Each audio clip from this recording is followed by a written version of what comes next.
Good morning all my dear students. तो last class के अंदर हम लोग problems related with chemical reactions वो पढ़ रहे थे, बराबर है। उसके अंदर हम लोगों ने अभी तक क्या क्या पढ़ा है कि अगर सिंगल रिएक्टेंट हो तब तुम्हारे जो रिएक्शंस हैं उनसे रिलेटेड जो क्वेश्चंस होंगे उनको कैसे सॉल्व करना है, बराबर है। देन हम लोगों ने देखा केस 2 जिसके अंदर हमको दो रिएक्टेंट्स दिए रहेंगे और किसी एक रिएक्टेंट की इंफॉर्मेशन हमको दी जाएगी और उसकी हेल्प से हमको दूसरा रिएक्टेंट या फिर जो प्रोडक्ट्स हैं उनके बारे में क्वेश्चंस पूछे जाते हैं, बराबर है। तो उसके लिए हम लोग वो क्वेश्चंस कैसे सॉल्व करते हैं वो हम प्रीवियस लेक्चर के अंदर देख चुके हैं। अब हमारे पास बेटा जो थर्ड केस आता है, क्या केस 3। केस 3 हमारे पास क्या है, जब दो रिएक्टेंट्स मिनिमम दो रिएक्टेंट्स हो। मिनिमम मतलब दो रिएक्टेंट्स मतलब क्या है उसका कि दो से ज्यादा भी हो, मोर देन 2 रिएक्टेंट्स, बराबर है। और तुमको कम से कम दो रिएक्टेंट्स का इंफॉर्मेशन दिया जाए। केस 3 हमारे पास क्या है, तुम्हारे पास मोर देन 2 रिएक्टेंट्स, दो से ज्यादा रिएक्टेंट्स प्रेजेंट हो। तुमको मतलब एंड एटलीस्ट कम से कम तुमको दो reactant and at least information about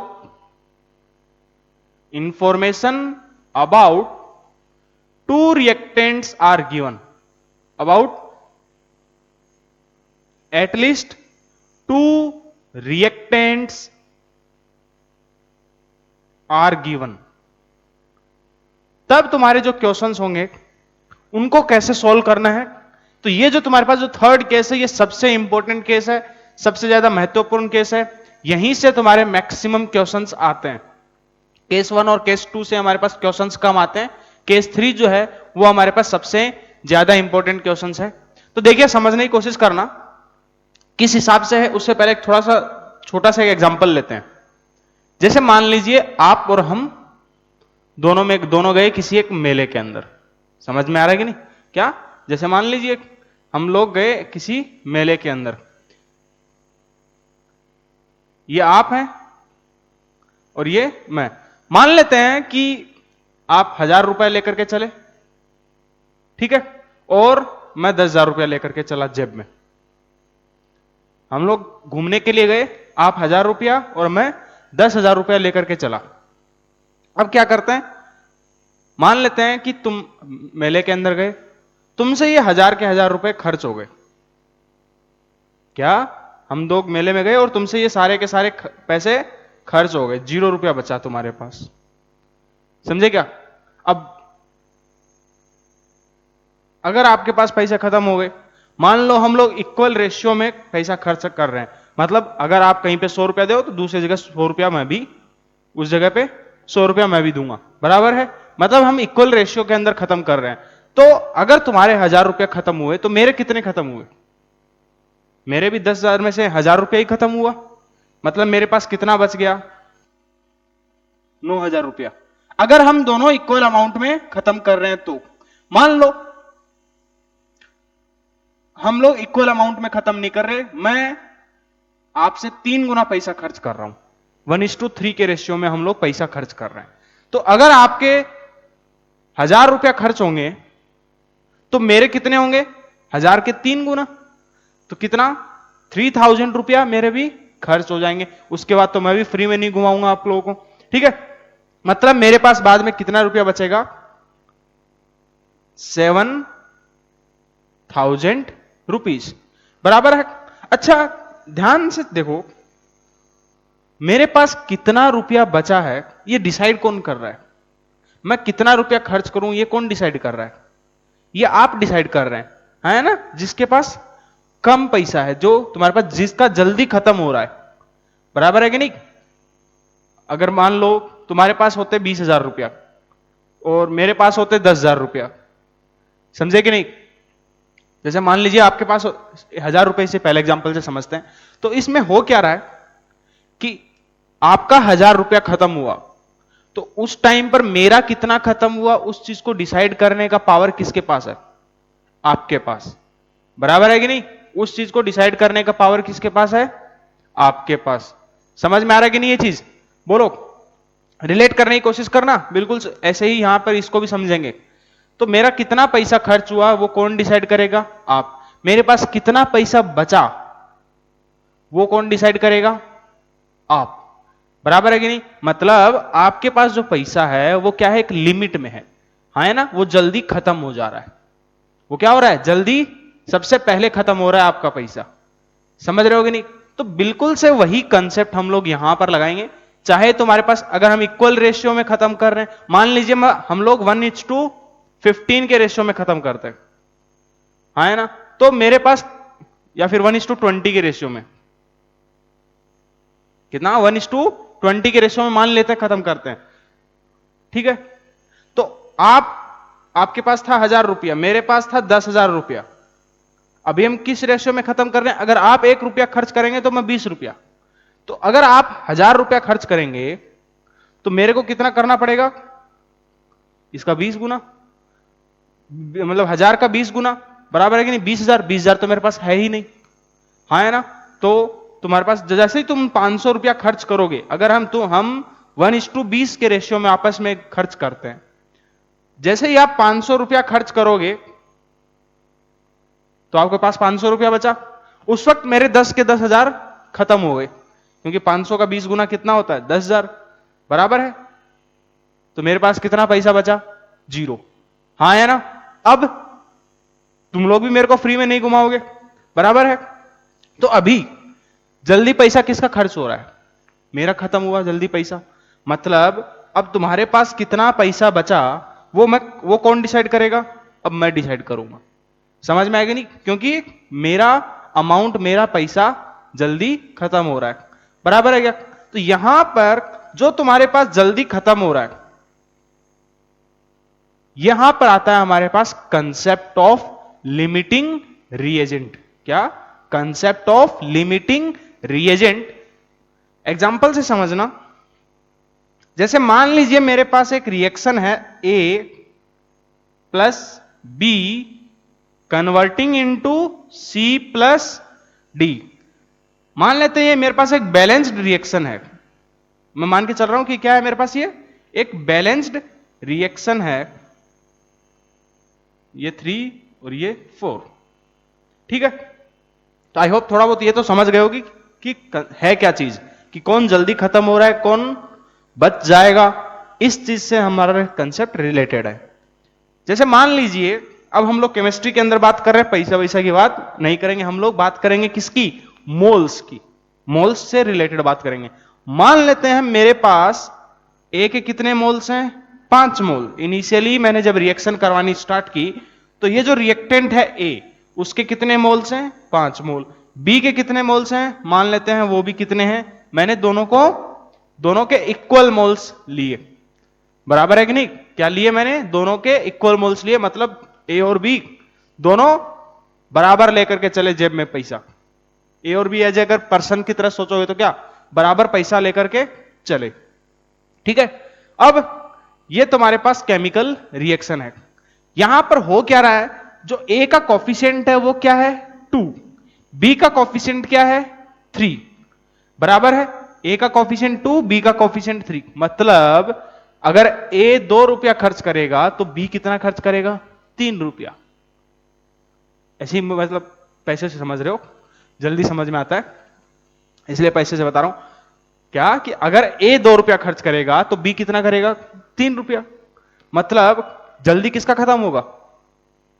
सोच के देखो, जल्दी किसका खत्म होगा? बी का, बराबर है कि नहीं? क्योंकि दोनों के पास पैसा तो क्या है? इक्वल है, बराबर है क्या? बस यहां पर तो इसका मतलब बी जल्दी खत्म हो जाएगा। इसका मतलब क्या है? कि बी जल्दी खत्म हो जाएगा और ए कुछ बचा रह जाएगा। ए के पास अभी भी कुछ बचा रहेगा, हाँ है ना? तो यहां पर तो लिमिटिंग रिएजेंट, यहां पर हमारे पास कंसेप्ट आता है किसका? लिमिटिंग रिएजेंट का। तो लिमिटिंग रिएजेंट होता क्या है? सबसे पहले अभी बस एक डेफिनेशन सुनना। लिमिटिंग रिएजेंट बेटा वो रिएजेंट होता है जो तुम्हारे पास किसी भी केमिकल रिएक्शन में सबसे पहले खत्म होता है, सबसे पहले उड़ जाता है। समझ में आएगी? और वही डिसाइड करेगा कि तुम्हारे पास बाकी के जो रिएक्टेंट्स हैं, क्या जो बाकी के रिएक्टेंट्स हैं वो कितने रिएक्ट होंगे या कितने बच जाएंगे। जैसे यहां पर कितना पैसा लगेगा और कितना बच जाएगा, वो कौन डिसाइड कर रहा था? जिसका जल्दी पैसे खत्म हो रहे थे। बिल्कुल से ऐसे ही तुम्हारे पास लिमिटिंग रिएजेंट क्या होता है? लिमिटिंग रिएजेंट वो रिएजेंट होता है जो तुम्हारा पूरी दूसरे रिएक्टेंट्स की इंफॉर्मेशन को, उसको कितना अमाउंट खत्म होगा, उसका कितना अमाउंट बच जाएगा, बराबर है कि नहीं, कितना अमाउंट उसका रिएक्ट करेगा, इस चीज को कौन डिसाइड करता है? Limiting reagent.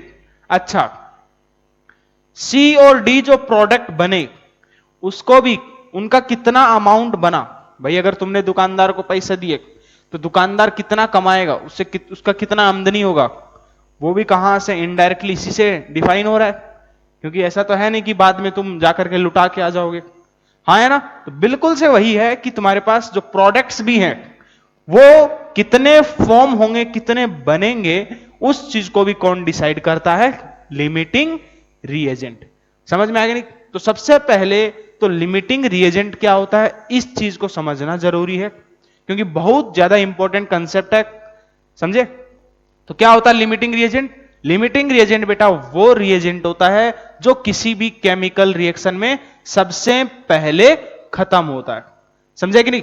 तो फिर बाकी दूसरा जो रिएजेंट है उसको हम क्या बोलेंगे? जो खत्म नहीं होता उसको हम क्या बोलेंगे? Access reagent. क्या बोलेंगे? Access reagent. ठीक है, चलिए अब उसको निकालते कैसे हैं? सबसे पहले तो कभी भी अगर लिमिटिंग रिएजेंट निकालना है तो तुम्हारे पास जो रिएक्शन है वो क्या होनी चाहिए? एक बैलेंस्ड केमिकल रिएक्शन होनी चाहिए।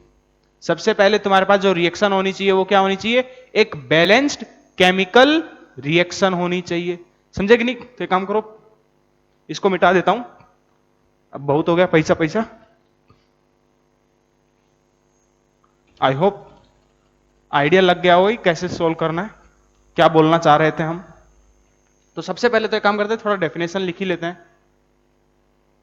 Limiting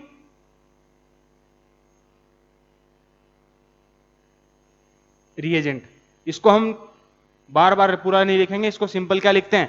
L R. क्या लिखते हैं? L R. तो लिमिटिंग रिएजेंट क्या होता है? Reagent which reagent which is present in limit, जो तुम्हारे लिमिटेड अमाउंट में प्रेजेंट हो, which is present in limit and ends up first, और सबसे पहले खत्म हो जाता है। सिंपल डेफिनेशन लिखेंगे तो क्या कि जो वो रिएजेंट जो तुम्हारे पास लिमिट के अंदर प्रेजेंट हो, कम अमाउंट में प्रेजेंट हो और सबसे पहले खत्म हो जाए, उसको हम क्या बोलेंगे? Limiting reagent. बराबर है? तो दूसरा वर्ड आएगा हमारे पास एक एक्सेस रिएजेंट। एक्सेस रिएजेंट क्या होता है? यहां पे पहले ये भी लिख लेते हैं कि तुम्हारे पास दूसरे जो रिएक्टेंट्स हैं और उनका जो प्रोडक्ट बनेंगे वो किससे डिसाइड होंगे? लिमिटिंग रिएजेंट से। अमाउंट ऑफ प्रोडक्ट्स फॉर्म्ड, जो दूसरे जो प्रोडक्ट बनेंगे, एंड रिएक्टेंट्स रिएक्टेड, और दूसरे जो रिएक्टेंट्स हैं उनका कितना अमाउंट रिएक्ट करेगा, and reactants reacted will be decided by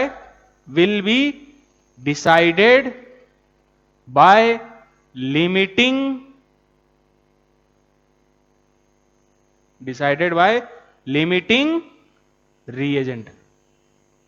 ठीक है, एक और वर्ड आता है हमारे पास यहां पर, access reagent, E R. Short form में हम इसको क्या लिखेंगे? E R. तो क्या होता है access reagent? Reagent which is present in simple reagent which is present in excess, जो तुम्हारे पास लास्ट में बच जाए या एक्सेस में प्रेजेंट हो, उसको हम क्या बोलेंगे? Access reagent. ठीक है, तो सबसे पहले तो ये जो कंसेप्ट है लिमिटिंग रिएजेंट का, ये कब लगाओगे? जब केमिकल रिएक्शन में मिनिमम 2 रिएक्टेंट्स दिए हुए हों। समझ में आएगा नहीं क्या? जब 2 रिएक्टेंट्स दिए हों, मिनिमम 2 रिएक्टेंट्स, 2 से ज्यादा भी हो सकते हैं, और कम से कम 2 रिएक्टेंट्स का इंफॉर्मेशन दिया हो। क्या? 2 रिएक्टेंट्स का इंफॉर्मेशन दिया हो, तब हमारे पास ये कंसेप्ट लगेगा, वरना नहीं लगेगा। चलिए अब एक काम करते हैं, निकालेंगे कैसे? तो देखो ये भी लिख लो, determination of limiting reagent LR। कैसे निकालते हैं लिमिटिंग रिएजेंट को? सबसे पहले क्या करोगे? जो बैलेंस्ड, जो तुम्हारे पास केमिकल इक्वेशन है उसको लिखोगे, और वो भी कैसी? Balanced chemical equation. तो सबसे पहला जो स्टेप होगा तुम्हारे पास, ये जनरल स्टेप्स हैं। क्या?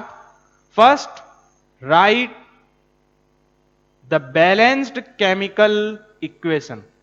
First right the balanced chemical equation.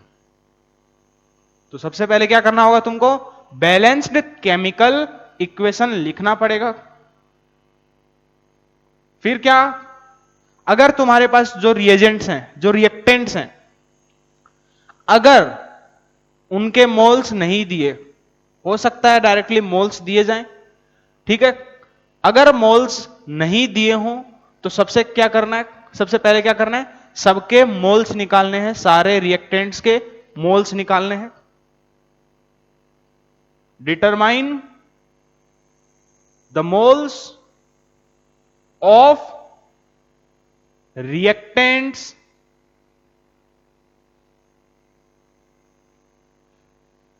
Moles of reactants if not given. अगर रिएक्टेंट्स के मोल्स नहीं दिए हैं, उनकी जगह हो सकता है उनके मास दे दे, उनकी वॉल्यूम दे दे, उनके number of molecules, number of atoms, reactants के बारे में कुछ भी दे सकता है। तो क्या करना है? सबसे पहले उनके मोल्स कैलकुलेट करना है। अगर क्वेश्चन में मोल्स दिए रहेंगे तो हमारे स्टेप बीच से एलिमिनेट हो गया। थर्ड क्या करना है? बस एक जनरल स्टेप बता रहा हूं, बाकी फिर एग्जांपल से समझेंगे। तुम्हारे पास थर्ड तुमको स्टेप क्या करना है? डिटरमाइन देयर मोल अपॉन किसका? स्टोइशियोमेट्रिक कॉफिशिएंट रेशियो।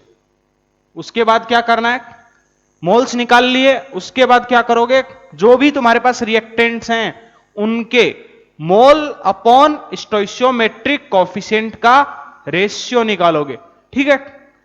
अब अगर एक बार मोल अपॉन स्टोइशियोमेट्रिक कॉफिशिएंट का रेशियो आ गया, उसके बाद क्या करना है कि जो रेशियो तुम्हारे पास सबसे कम होगा, जिसका वैल्यू सबसे कम आएगा, वही तुम्हारा क्या होगा? LR। तो लिख लो ये भी, the reactant for which this ratio is minimum will be LR, limiting reagent. तो तुम्हारे पास जैसे हमने थर्ड स्टेप में क्या किया? बैलेंस्ड केमिकल इक्वेशन था, मोल्स निकाल लिया, मोल अपॉन स्टोइशियोमेट्रिक कोएफिशिएंट का रेशियो निकाला हर एक रिएक्टेंट के लिए। अब उसके बाद चेक करोगे कि किसका रेशियो सबसे मिनिमम है, मतलब सबसे कम है। समझे कि नहीं? और जिसका वैल्यू सबसे कम होगा वही तुम्हारा क्या होगा? Simple LR। ठीक है? अब समझना, एग्जाम्पल से समझना।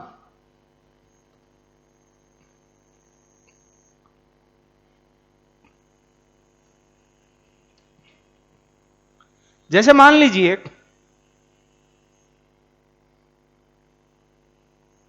कार्बन प्लस O2 मिल करके बना रहे हैं बेटा 2CO। एग्जाम्पल से समझना लिमिटिंग रिएजेंट का कंसेप्ट। क्या कार्बन प्लस O2 मिल करके बना रहे हैं 2CO।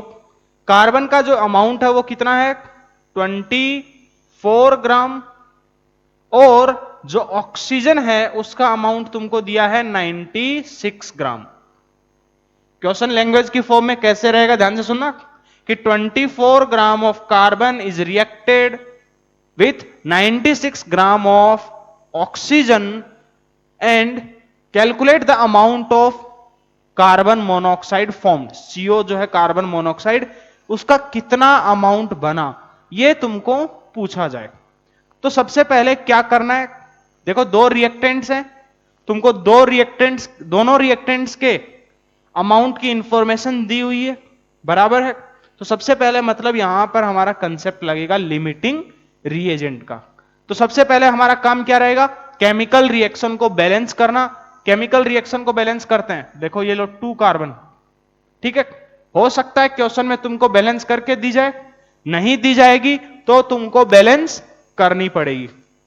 उसके बाद सबसे पहले हमने क्या किया, तुम्हारे पास रिएक्शन को बैलेंस किया। अब तुमको रिएक्टेंट्स का इंफॉर्मेशन दिया है, ठीक है। पहला स्टेप था हमारे पास first write down the balanced chemical equation. उसके बाद क्या करना है, मोल्स निकालना है। यहां पर क्या मोल्स दिए हैं क्या, नहीं, तो मोल्स हमको निकालने हैं। तो एक काम करते हैं, यहां पर हम साइड में हमेशा ऐसे लिखते चलेंगे। शुरुआत के अंदर एक बार जब अच्छे से प्रैक्टिस हो जाएगी उसके बाद लिखने की जरूरत नहीं है। इनिशियली रिएक्टेंट्स के मोल्स कितने हैं 24, इसका मास दिया है, अपॉन जिसका दिया है उसके नीचे रेस्पेक्टिवली लिखना है। कार्बन का मोलर मास या फिर एटॉमिक मास कितना 12। तो यहां से कार्बन के मोल्स हमने इनिशियली कितने लिए 2 मोल, समझ में आएगा नहीं। ऑक्सीजन के लिए निकालना है 96 अपॉन O2 का मोलर मास 32। ये लो 32, क्या इसके कितने मोल्स हैं 3 मोल्स। इनिशियली रिएक्टेंट्स के कितने मोल्स प्रेजेंट है ये निकल गया। अब उसके बाद क्या करना है, मोल्स निकल गया, फिर क्या करना है मोल अपॉन स्टोइशियोमेट्रिक कोएफिशिएंट का रेशियो निकालना है। तो मोल अपॉन स्टोइशियोमेट्रिक कोएफिशिएंट SC लिख रहा हूं, ठीक है। स्टोइशियोमेट्रिक कोएफिशिएंट इसका रेशियो निकालना है।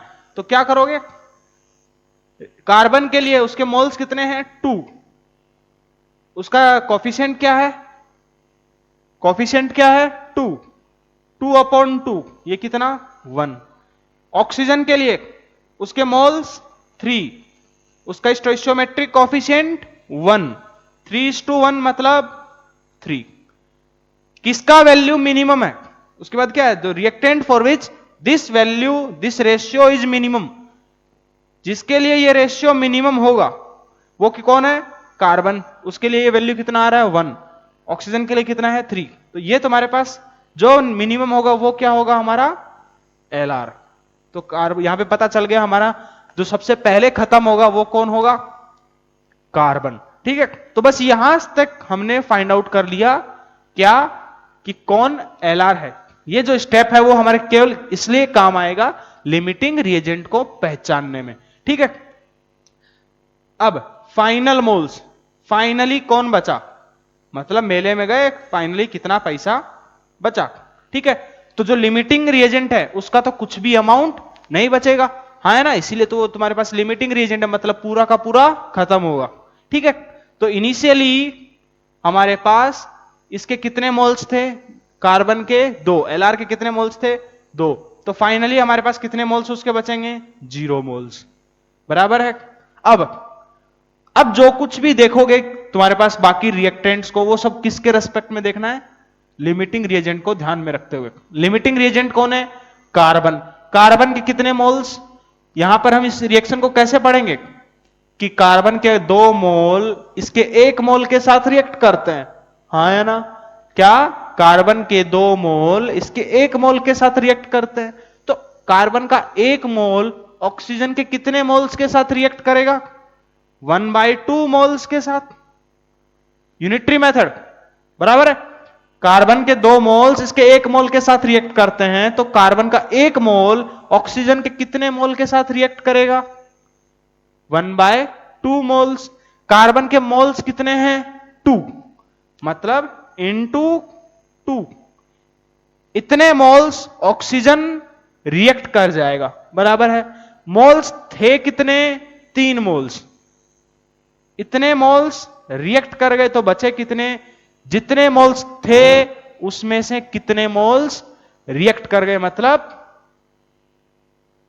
3 - 1 कितना? 2, बराबर है। ये जो 2 मोल्स हैं ये क्या है? ये 2 क्या है? रिमेनिंग मोल्स ऑफ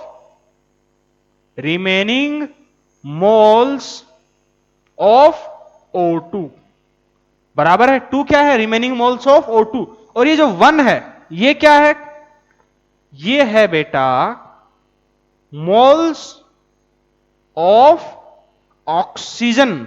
ऑक्सीजन के कितने मोल्स रिएक्ट करे, moles of oxygen reacted. Oxygen के कितने मोल्स रिएक्ट हुए वो है तुम्हारा 1, समझे कि नहीं? तो यहां पर बेसिकली मैं बोल सकता हूं कि एक्सेस में कौन है? ऑक्सीजन, ठीक है। अब एक्सेस में जो है उसके तुम्हारे पास इनमें से कुछ भी चीज पूछी जा सकती है। जो बात करनी है वो किसके रेस्पेक्ट में बात करनी है? सिंपल एलआर के रेस्पेक्ट में, समझे कि नहीं? अब देखो ध्यान से, कार्बन मोनोऑक्साइड का भी पूछा जा सकता है। इनिशियली कार्बन मोनोऑक्साइड के कोई मोल्स हैं क्या? नहीं, 0 मोल्स हैं, ठीक है। 2 मोल कार्बन से, एलआर कौन है? कार्बन, तो इसके 2 मोल कार्बन से CO के कितने मोल बनते हैं? 2 मोल। यूनिटरी मेथड लगाऊंगा, इसके 2 मोल से इसके 2 मोल, तो इसका 1 मोल से इसका कितना मोल बनेगा? 2/2, बराबर है। कार्बन के मोल्स कितने हैं? 2, तो 2 मोल से इसका CO के कितने मोल्स बन जाएंगे? सॉरी, इसका रेशियो क्यों निकाल रहे हैं? 2/2 इंटू 2, मतलब 2 मोल्स, बराबर है। तो ये 2 मोल है क्या? क्या चीज है ये? तो ये है तुम्हारे पास बेटा मोल्स ऑफ CO फॉर्म्ड। क्या है? Moles of CO formed. तो ये है तुम्हारे पास लिमिटिंग रिएजेंट। तो समझ सकते हो लिमिटिंग रिएजेंट जो अभी तक मैंने समझाया क्या था, कि तुम्हारे पास ऐसा रिएजेंट, ऐसा रिएक्टेंट जो तुम्हारा कम अमाउंट में प्रेजेंट हो, जो सबसे पहले खत्म होगा, समझ में आएगा नहीं, उसी को हम क्या बोलेंगे? लिमिटिंग रिएजेंट, ठीक है। अब लिमिटिंग रिएजेंट डिसाइड कैसे करते हैं? सबसे पहले यह समझना जरूरी है क्योंकि ज्यादातर बच्चों को यही चीज कष्ट देती है। कैसे निकालेंगे? सबसे पहले रिएक्शन को बैलेंस करेंगे। सबसे पहले क्या करेंगे? रिएक्शन को बैलेंस करेंगे। रिएक्शन बैलेंस हो गई, उसके बाद सारे रिएक्टेंट्स के मोल्स कैलकुलेट करेंगे। एक बार मोल्स कैलकुलेट हो गए, उसके बाद उनके रेस्पेक्टिव मोल अपॉन स्टोइचियोमेट्रिक कोफिशिएंट की वैल्यू को कैलकुलेट करेंगे। जिसके लिए ये वैल्यू कम आएगी, जैसे यहां पर कार्बन के लिए आया, ठीक है, जिसके लिए ये वैल्यू कम आएगा वो होगा तुम्हारा लिमिटिंग रिएजेंट, ठीक है। और ये जो रेशियो हमने निकाला वो सिंपल एलआर को फाइंड आउट करने के लिए निकाला, ठीक है। और एक बार अगर एलआर निकल गया मतलब वो तुम्हारे पास पूरा का पूरा रिएक्शन में हमेशा खत्म होगा। तो फाइनली उसके पूरी रिएक्शन खत्म होने के बाद उसके कितने मोल्स बचेंगे? एलआर के 0 मोल्स। कितने मोल्स? 0 मोल्स। और सारी की सारी रिएक्शन को उसी को देखते हुए चलना है। किसी के बारे में पूछा जाए उसी को देखते हुए चलना है। तो कार्बन के यहां पर कितने मोल्स थे? 2 मोल। तो इसको हम रिएक्शन को कैसे पढ़ते हैं कि 2 मोल कार्बन इसके 1 मोल के साथ रिएक्ट करता है। तो यूनिटरी मेथड में बार बार वही बोलता हूं कि पूरा मोल कंसेप्ट मतलब यूनिटरी मेथड है। तो इसके 2 मोल इसके 1 मोल के साथ रिएक्ट करता है, तो इसका 1 मोल कितने मोल के साथ रिएक्ट करेगा? ऑक्सीजन के 1/2। कार्बन के मोल्स कितने हैं? 2 मोल, तो 2 मोल्स। तो कितने मोल्स ऑक्सीजन के रिएक्ट करेंगे? ऑक्सीजन का 1 मोल ही रिएक्ट करेगा। मतलब हमने रिएक्शन में मोल्स तो 3 लिए थे, लेकिन 1 ही मोल रिएक्ट किया, तो कितने मोल्स बच गए? बाकी के 2 मोल्स बच गए। तो इनिशियल मोल्स में से हमने जो मोल्स खत्म हुए उसको सब्ट्रैक्ट कर दिया, तो ये तुम्हारे पास 3 क्या है? 3 तुम्हारे पास इनिशियल मोल्स हैं, हाँ है ना। 1 क्या है? जो मोल्स ऑफ ऑक्सीजन रिएक्ट हुए, और तुम्हारे पास ये 2 क्या है? Remaining moles of oxygen. समझे कि नहीं? फिर CO की बात करते हैं। 2 कार्बन से, देखो LR के रेस्पेक्ट में बात कर रहा हूं मैंने ऑक्सीजन का नाम भी नहीं लिया। कार्बन तुम्हारे पास 2C से कितने CO बन रहे हैं? 2। मतलब 2 मोल से 2 मोल बन रहे हैं। मोल वर्ड यूज कर रहा हूं मैं, मास मत समझ लेना, क्योंकि बार बार वही दिक्कत करते हैं बच्चे, क्या कि मास को भी सीधा इसी हिसाब से कर देते हैं। तो मास नहीं समझना है, सिंपल, सॉरी, मास नहीं लेना है, मोल्स लेकर के चलना है। तो CO के 2 मोल बनते हैं 2 मोल कार्बन से, तो 1 मोल बनेगा 2/2 से। कार्बन के मोल्स कितने हैं? 2, तो कितने मोल्स बने? CO के 2 मोल्स। तो ये है तुम्हारे पास मोल्स ऑफ CO फॉर्म्ड। ठीक है, ये तुम्हारे पास देखो, अब क्वेश्चन में अगर पूछना चाहे कुछ भी पूछ सकता है। जैसे मान लो मैंने पूछा, बताओ ऑक्सीजन का कितना मास रिएक्ट किया? ध्यान से सुनना, ऑक्सीजन का कितना मास रिएक्ट किया। एक काम करते हैं, दूसरी साइड में तुम्हारे पास इस पे क्या क्या क्वेश्चन पूछे जा सकते हैं, वो सारे लिख लेते हैं लाइन से। जैसे मान लीजिए सबसे पहले तुमको यही पूछा जाए, कैलकुलेट LR इसी केमिकल रिएक्शन के लिए, तो वो हमारा कौन हुआ? कार्बन। LR कौन है? कार्बन। इसी में दूसरा चीज मैं पूछ लू, एक्सेस रिएजेंट, एक्सेस रिएजेंट कौन है? कौन बचा फाइनली रिएक्शन के अंदर, रिएक्टेंट्स में? ऑक्सीजन। मतलब ऑक्सीजन तुम्हारा क्या है बेटा? एक्सेस रिएजेंट है। थर्ड मैं पूछ लू, moles of oxygen reacted, oxygen के कितने मोल्स रिएक्ट हुए? कितने मोल्स रिएक्ट हुए? इसके 1 मोल, 1 मोल 1 बराबर है। फोर्थ में क्वेश्चन पूछ लू, मास ऑफ ऑक्सीजन रिएक्टेड। अगर मेरे पास मास पता है, सॉरी मोल्स पता है, तो मास में निकल सकते हैं। मास के लिए क्या करूंगा? ऑक्सीजन के कितने मोल्स रिएक्ट हुए? 1 मोल, उसका मोलर मास से मल्टीप्लाई कर दो, मतलब 32 ग्राम। इतना मास ऑक्सीजन का रिएक्ट कर गया। Mass of carbon remaining, mass, carbon का कितना मास बचा हुआ है, या फिर मास ऑफ ऑक्सीजन रिमेनिंग। इनमें से कोई भी क्वेश्चन तुम्हारा ऑब्जेक्टिव के फॉर्म में आ सकता है, तो बस समझना है, वही कंसेप्ट को समझना। कार्बन का कितना मास बचा हुआ है? कार्बन के फाइनली कितने मोल्स बचे? 0 मोल्स, वो तो LR है, मतलब पूरा का पूरा खत्म हो गया, तो मास ऑफ कार्बन रिमेनिंग 0 बराबर है मास ऑफ ऑक्सीजन रिमेनिंग। कितना मास रिएक्ट किया ऑक्सीजन का? भैया जेब में कितना पैसा बचा, वो कैसे डिसाइड करोगे कि पहले कितना लेकर के चले थे और कितना खर्च कर दिया? लेकर के पहले पता चला 10,000 की सैलरी है और 5,000 तुमने खर्च कर दिया, तो महीने के अंत में 5,000 बचा ना। तो वैसे ही करना है कि मोल्स ऑफ ऑक्सीजन रिएक्टेड वो कितना हो जाएगा? इनिशियली मास कितना था? 96। कितना रिएक्ट हुआ? 32। 96 में से 32 सब्ट्रैक्ट करो, 64 ग्राम, तो 64 ग्राम बच गया। ठीक है, फिर एक और मान लो, ये तुमको पूछ लिया जाए, moles of CO formed, CO के कितने मोल्स बने? तो कितने मोल्स बने CO के? 2 मोल्स। समझे कि नहीं? तो मोल्स ऑफ CO फॉर्म्ड कितने? 2। ये मान लो तुम्हारे पास इसी में यही पूछ लिया जाए, मास ऑफ CO, CO का कितना मास बना? तो क्या करोगे, CO का मॉलिक्यूलर मास निकालना पड़ेगा।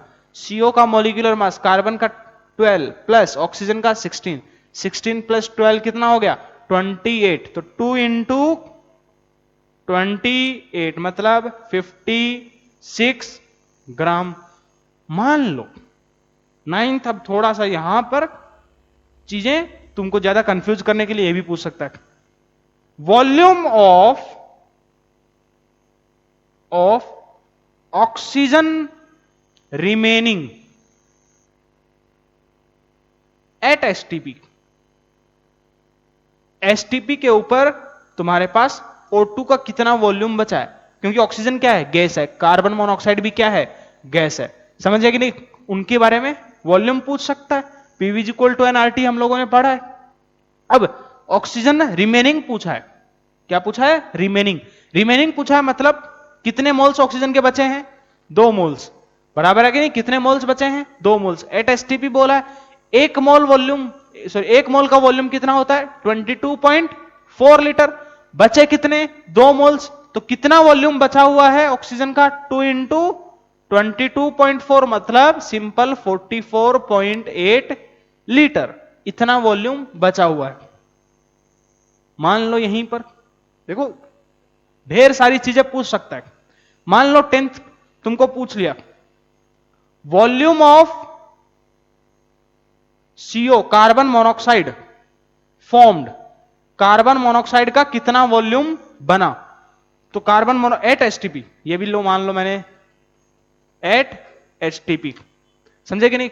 जरूरी नहीं है कि एसटीपी पे पूछे, इसके अलावा किसी और चीज पे पूछ सकता है, तो वो वॉल्यूम तुम निकाल सकते हो PV equal to NRT use करके। तो तुम्हारे पास एट एसटीपी पूछा है, कितने मोल्स बने, 2 मोल्स, 1 मोल का वॉल्यूम एट एसटीपी के ऊपर कोई भी गैस हो कितना होता है 22.4 लीटर, तो ये कितना आ गया, ये भी 44.8 लीटर, समझे कि नहीं। मान लो एक और क्वेश्चन पूछ लिया, total volume of gases, total volume of gases present, finally gases का कितना वॉल्यूम प्रेजेंट है, गैसेस कौन कौन बचा है अभी रिएक्शन में, कार्बन मोनोऑक्साइड और ऑक्सीजन, CO और O2, दोनों का वॉल्यूम हमने निकाल लिया। इसने पूछा है टोटल वॉल्यूम, बस ये लैंग्वेज पकड़ना है तुमको, क्वेश्चन बिल्कुल से तुमको आसानी से हो जाएंगे, बस तुमको एक बार तसल्ली से क्वेश्चन को पढ़ना है, समझना है, ठीक है। टोटल वॉल्यूम कितना 44.8, ऑक्सीजन का वॉल्यूम प्लस कार्बन मोनोऑक्साइड का वॉल्यूम 44.8, तो ये कितना हो जाएगा बेटा 8 और 8 16 छक्को 1 4 9 89.6 लीटर, तो ये क्या हो जाएगा तुम्हारे पास टोटल वॉल्यूम तुम्हारे पास जो प्रेजेंट है फाइनली। तो ये था हमारे पास कंसेप्ट ऑफ लिमिटिंग रिएजेंट। एक काम करो फटाफट नोट करो, अगला क्वेश्चन करते हैं उसके थ्रू और समझते हैं।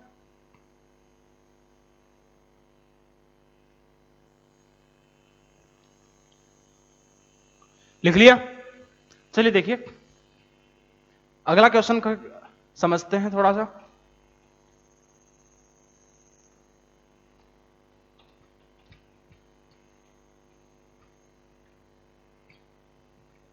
आई होप समझ में आ रहा है, बहुत स्लो जा रहा हूं मैं क्योंकि बहुत ज्यादा इंपॉर्टेंट कंसेप्ट है ये। जैसे मान लीजिए तुम्हारे पास एक सेकेंड एग्जांपल है कि SO2 और ऑक्सीजन आपस में रिएक्ट करके SO3 बनाते हैं। क्या लैंग्वेज की फॉर्म में तुम्हारे पास मान लो एक क्वेश्चन है कि sulphur dioxide and oxygen react to form sulphur trioxide SO3, ठीक है। तुमको दिया है कि वो भी कितने 5 मान लो, सॉरी 5 मान लो ये 10 मोल इनिशियल मोल्स मैंने इस बार डायरेक्टली दिए। क्या मान लीजिए मैंने इनिशियल मोल्स दिए SO2 के कितने 10 और ऑक्सीजन के भी मैंने बोला 10 मोल्स, उन दोनों को मैंने रिएक्ट करवा करके SO3 बनाया, ठीक है। तुमको यही सब चीजें पूछी जा सकती हैं जैसे मैंने यहां पर पूछा।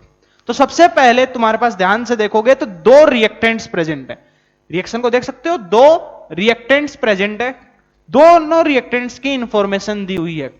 मतलब हमारे पास यहां पर कंसेप्ट लगेगा लिमिटिंग रिएजेंट का। समझे कि नहीं? तो सबसे पहले हमारे पास जो काम होगा वो क्या होगा? केमिकल रिएक्शन को बैलेंस करना है। उधर में ऑक्सीजन, देखो सल्फर एक, सल्फर एक, ऑक्सीजन इधर में 2 और 2 4, इधर में 3। तो मैं क्या करूंगा, यहां पर 1/2 लगाऊं, मैं 1/2 लगाऊं या पूरे को 2 से मल्टीप्लाई कर दूं, कोई फर्क नहीं पड़ेगा। तो मैं सिंपल क्या कर रहा हूं, क्योंकि मेरे को फ्रैक्शंस में चीजें पसंद नहीं है, तो हम लोग यहां पर मैंने 2 लगा दिया। देखो पूरी रिएक्शन बैलेंस्ड है अभी भी। रिएक्शन क्या है अभी भी? बैलेंस्ड है। 3 दूनी 6, 2 दूनी 4, 2 6। ठीक है, सबसे पहले क्या किया, इनिशियल मैंने सबसे पहले क्या किया, केमिकल रिएक्शन को बैलेंस किया। क्या किया? केमिकल रिएक्शन को बैलेंस किया। उसके बाद यहां पर डायरेक्टली मोल्स दिए हैं, जिसके मोल्स दिए हैं उसको उसी के नीचे लिखना। क्या? जिसके मोल्स दिए हैं उसको उसी के नीचे लिखना। उसके बाद हमारा स्टेप क्या होगा, मोल अपॉन स्टोइशियोमेट्रिक कॉफिशिएंट निकालना। क्यों निकाल रहे हैं? ताकि एलआर निकाल सके। बेटा SO2 के लिए मोल अपॉन मोल उसके कितने हैं 10, उसका स्टोइशियोमेट्रिक कॉफिशिएंट 2, मतलब 10/2 कितना 5। ऑक्सीजन के लिए मोल्स उसके 10, उसका कॉफिशिएंट 1 10। कौन सा वैल्यू छोटा है, SO2 के लिए कि O2? ये 5 और 10 में कौन छोटा? 5। तो तुम्हारे पास जो वैल्यू छोटी है वो क्या है, वो कौन होगा? LR। मतलब तुम्हारे पास यहां पर LR कौन है? SO2। इसका मतलब वो पूरा का पूरा खत्म हो जाएगा। तो तुम्हारे पास फाइनल मोल्स, फाइनल मोल्स की बात करें तो LR के कितने मोल्स बचेंगे? 0 मोल्स। वो तुम्हारे पास लिमिटिंग रिएजेंट है, वो पूरा का पूरा खत्म हो चुका है। अब ऑक्सीजन की बात करें तो देखना ध्यान से। अब SO2 से मैं चालू कर रहा हूं। 2 मोल SO2 1 मोल ऑक्सीजन के साथ रिएक्ट करता है, हाँ है ना? तो SO2 का 1 मोल ऑक्सीजन के कितने मोल के साथ रिएक्ट करेगा? 1/2 मोल्स के साथ। और SO2 के मोल्स कितने हैं? 10 इंटू 10। ये क्या है? इतने मोल्स रिएक्ट कर गए। मोल्स थे कितने ऑक्सीजन के? 10। 10 में से इनको सब्ट्रैक्ट कर दो तो ये कितना बचा? 10 - 5, मतलब सिंपल सा 5 बराबर है। ये जो है यहां पर पहले जो 5 है मैंने जो सब्ट्रैक्ट किया, ये क्या है? Moles of O2 reacted, moles of O2 reacted. जो 5 बचा ये क्या है? ये है तुम्हारे पास मोल्स ऑफ ऑक्सीजन रिमेनिंग। ये क्या है? Moles of oxygen remaining. ठीक है, अब ये तो तुम्हारे पास O2 के बारे में बात हो गई। पूछा जाए SO3 के लिए तो देखो 2 मोल SO2 2 मोल SO3 के साथ रिएक्ट, 2 मोल SO2 से 2 मोल SO3 बनता है, बराबर है कि नहीं? 2 मोल SO2 से 2 मोल SO3 बनता है। तो 1 मोल से कितने मोल्स बनेंगे SO3 के? सॉरी 2/2। इसका कॉफिशिएंट ऊपर में और उसका कॉफिशिएंट नीचे में, बराबर है। और मोल्स कितने हैं? 10। मतलब तुम्हारे पास इसके कितने मोल्स बने? 10 मोल्स। ठीक है, तो फाइनली तुम्हारे पास जो सॉल्यूशन का जो रिएक्शन का जो मिक्सचर है उसके अंदर कौन कौन प्रेजेंट है? ऑक्सीजन प्रेजेंट है और SO3 प्रेजेंट है। तो ये था हमारे पास लिमिटिंग रिएजेंट का कंसेप्ट। अब ध्यान से सुनना, तुम्हारा काम क्या है, तुम क्या करोगे? ये तो मैंने चलो यहां तक बताया। ये वाले जो पार्ट है ये तुम लोग सारे के सारे मेरे को लिख करके 11 के 11 जो पार्ट है यहां पर CO तुम्हारे पास हर एक चीज के लिए SO2 की लिमिटिंग रिएजेंट कौन है, एक्सेस रिएजेंट कौन है, तुम्हारे पास ऑक्सीजन यहां पर भी है तो ऑक्सीजन के कितने मोल्स रिएक्ट करे, ठीक है। देन तुम्हारे पास SO3 के कितने मोल्स बने, उसका कितना मास बना, O2 का कितना मास बच गया, ठीक है, उसका कितना मास रिएक्ट किया, फिर O2 का कितना वॉल्यूम बचा हुआ है STP के ऊपर, और SO3 का कितना वॉल्यूम बना STP के ऊपर। ये सारी चीजें तुम लोग कैलकुलेट करके मेरे को भेजोगे। तो ये था हमारे पास कंसेप्ट ऑफ लिमिटिंग रिएजेंट। इसके ऊपर बेस्ड क्वेश्चंस हम अगली क्लास में और आगे कंटिन्यू करेंगे, ठीक है। तो आज के लिए हम इतना ही करेंगे, ओके।